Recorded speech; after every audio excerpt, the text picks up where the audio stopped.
Today at Home with Miss Joan, I'm going to show you how to take this fresh okra here and can it up for frying. Yes, I said we're going to can it up for frying later.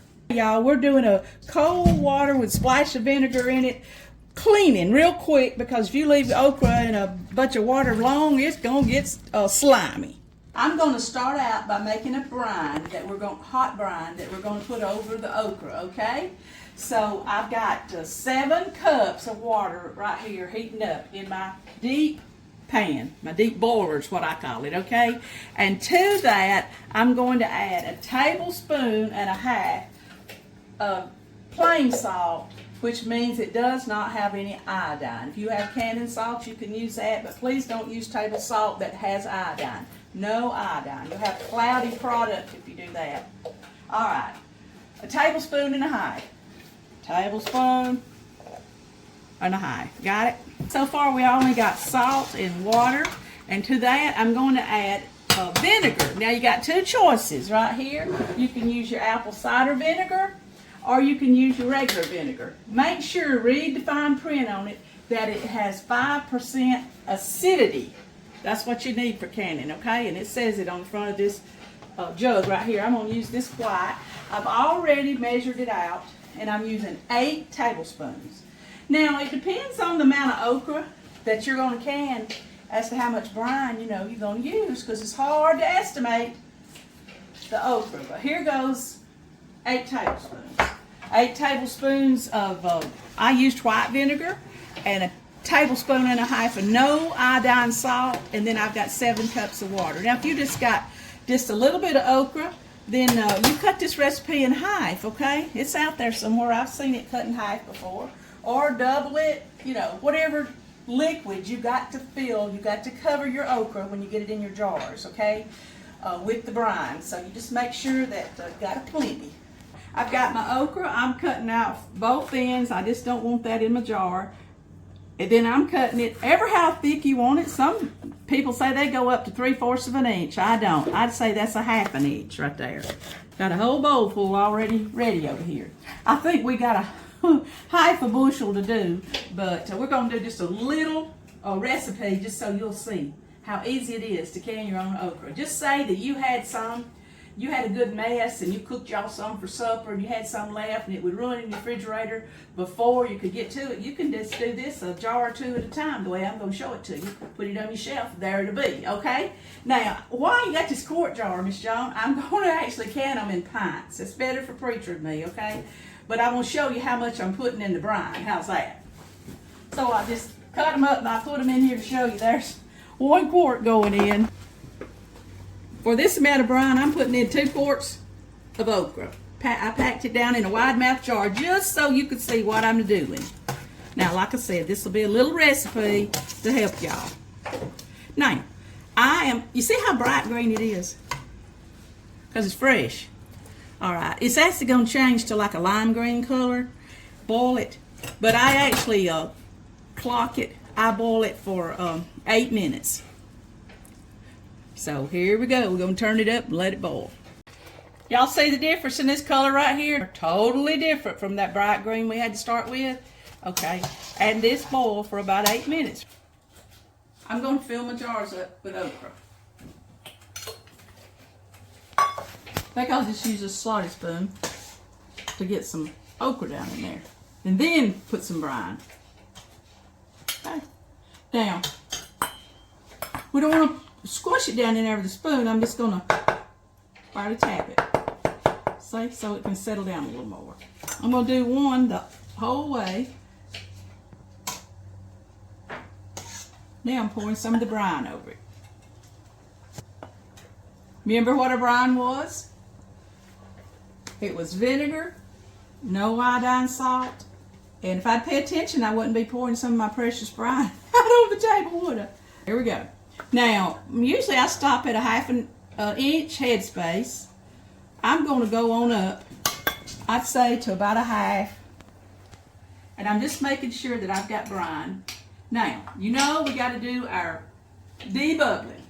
Right now, I'm just going around the jar, trying not to squish my okra, and I'm getting the air bubbles out, okay? Now, After I do that, I'm gonna clean the rims with a clean cloth with vinegar, right? Now, I'm gonna reach over here and get one of my lids, put it on.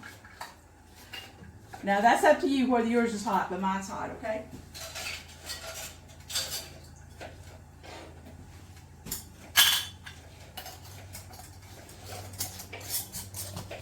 And I'm gonna screw them down. Now, I want to tell you something right here, okay? When you look on YouTube, you're going to see a lot of people, they stop right here because this has boiled 8 minutes in the hot water and they have done this process right here. They put it on a towel, cover it, and let it set 24 hours. Now, I recommend let's water bath can it. And there it is. Look how pretty that is. I'm going to sit it over here. And I think you've heard me say this before. Hot jars, hot product, which we had a hot product, my water's hot in this boiler, okay? Now, all right, I'm gonna do another one for you. There's a splash of vinegar in this water too, I forgot to say that. Isn't this pretty? I tell you what, summertime, if we'll preserve it, we can get a lot of stuff on our shelf. Now, I'm also gonna show you in a separate video how to freeze your okra, if that's what you want to do. I like having stuff on the shelf. I don't have to worry about thawing it out. I don't, have to think much ahead and say, whoop, think we're going to fry some okra. Go get it, take the lid off of it, rinse it real good, and batter it, fry it like you always do. Now, if I can, I'll put that on the end of this video. We'll just fry up some, then that'll help you even more, won't it? Now, what do we do next? We debubble.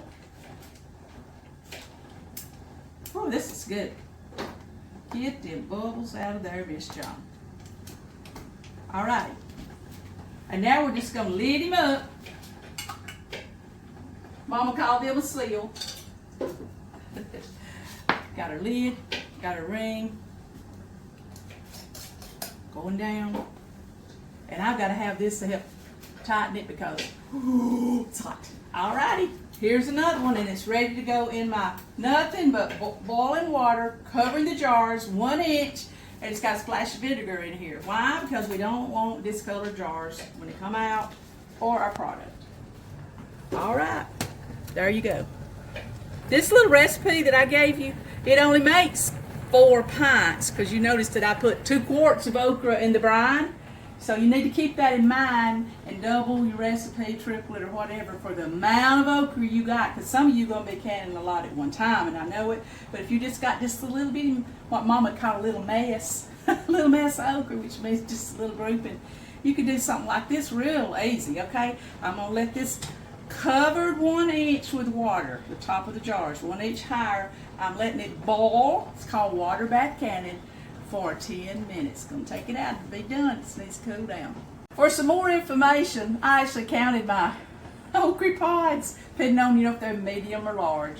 95 okra pods to me made 2 quarts of okra for me to pour in my brine. Okay, if you're a person that just has to count and has to know, and if you're new, it might help you. I also want to say, not everything can be water bath canned, okay? Don't think, well, there's Miss Joan's brine recipe. I'll just do whatever I want to. We've got to always research and see if it can actually be water bath canned, or some things have to be pressure canned, okay? So I didn't want you to take this and run with it and say, well, I'm just going to put whatever I want to in my water bath canner. No, we don't do it that way, okay? Got hot in here, put my hair up. Look here, these are ready. They've been water bath canned in 10 minutes. I'm taking them out. Setting them on this green towel y'all seen 100 times. All right. This little recipe that I did for you did 4 pints, okay? This is ready for whenever you want to fry it. I'm going to cover these. I'm going to let them set 24 hours and check them, make sure all the lids are sealed. One of them's already popped. That's how I do it. We're also going to do one on how to freeze your okra. So you'll be covered whoever gives you anything or you raise it in your garden this summer. Okay, y'all. The sweet person that I am, I'm going to fry you some that's been canned, okay? Look here. I done this about 2 years ago, all right? and we'll open them up. We're gonna fry them up for Preacher's lunch, and that will help you. Did you hear that pop? Okay. I'm gonna take them over to the sink, and we're gonna wash them good in the colander. I'm gonna rinse them really, really good, okay? Gotta get them out of the jar. There they go. Look at that. All right. I'm rinsing them really good. Remember, I canned these, I believe the top of the jar said in September of 23. There you go. Now, I'm rinsing, and that's getting a lot of the, somebody's going to say, Miss Joan, I'm going to taste like vinegar. No, it won't, okay? I'm rinsing the brine that I canned them in off, okay? Look at that. Don't that look pretty? All right. Okay, here you see where I rinsed it off. I just took a little paper towel and just went around and around like that. Had just a little bit more water in it. I'm dumping it in a bowl. Why am I changing bowls? I'm going to do this where you shake it up with a lid. All right, here is 2 pints of my canned okra, right? Always coat it in a little buttermilk. Depending on how much okra, it looks like this is just a, oh, that's a good 1/4 of a cup right there. I got to move fast. The grease is getting hot over here. Now, I'm just going to make sure it's coated good. Say I'll just use a whole 1/2 cup in them. Buttermilk. Buttermilk's thicker. That coats it better to me, okay? I use meal and flour. Why? Because that's what my mother did, okay? But I'm going to use more meal than I do flour. Twice as much, okay? I'm going in here with a 1/2 cup of meal, and I'm just going around my battered, and oh, I'd say maybe I got just a 1/8 of a cup of flour. Here we go. And all in the world as I'm stirring it, it looks a little wet to me. If it feels a little wet, add a little more meal, okay? Now, to get it really coated good, I just put it in a bowl and shake, shake, shake. Woo! Just had some music going. It's ready. All righty. See now, look. That right there still. See how he looks? Kind of gummy. All righty. I want him just a tad more dry. So you see my little sprinkling. That's all the world I'm a-doing. He is ready to go. Oh, yeah. Okay.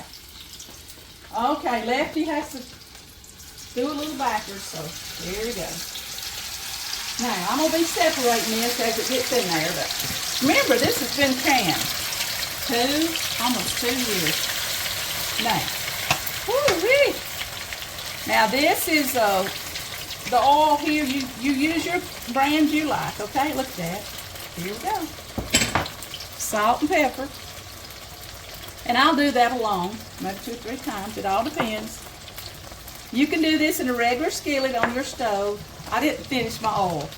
This is Wesson oil. Excuse me, vegetable oil. Wesson is the brand name, I'm sorry. All right, here we go. We just got to go under it deeply and flip it. Okay? This I might be flipping a little soon. I just want to show you, okay? Now, the more crunchy you want, sprinkle you a little more meal, okay? But this is it. This okra. Don't you just love okra? Now remember, this is how you're going to preserve it and fry it any time you want to during the year. Now, I'm going to put my lid on it. I'm going to vent it just a little bit by cocking it open. And I'm going to let her rip. I'm going to let her cook. And we'll flip it and we'll show you some good tasting okra that's been preserved on the shelf. No electricity, no worrying about the light that goes out. Whoa, we got to cook all this stuff in the freezer. It's just sitting there waiting on me. And I know what's in the jar. Just checking on it. We like for both sides. They cook the same. Woo-wee.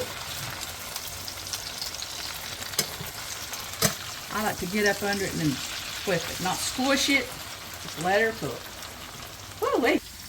Okay, y'all, look at here. Same amount of frying time as if I had cut it fresh and fried it. Don't this look good? Woo-wee. Good old fried okra on the shelf for any time you want it. Okay, y'all, you saw how we took it from this to this And now I fried you up some. What do you think? I wished you could be here to take a bite. This is so good. You can do it. If y'all do any of this, y'all let me know, okay? Or whoever wants to have some good old okra ready at their house. Today, we're doing this from At Home with Miss Joan.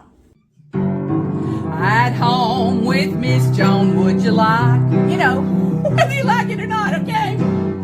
At home with Miss Joan, please subscribe. Sure does help this old girl's channel grow. Won't you share with friends and family? You know, like your mom and them, okay? Comment right here and you'll hear back from me. You know, preacher, get back with you, my daughter, me, somebody will right here from At Home with Miss Joan. Woo! Y'all check these videos out, okay?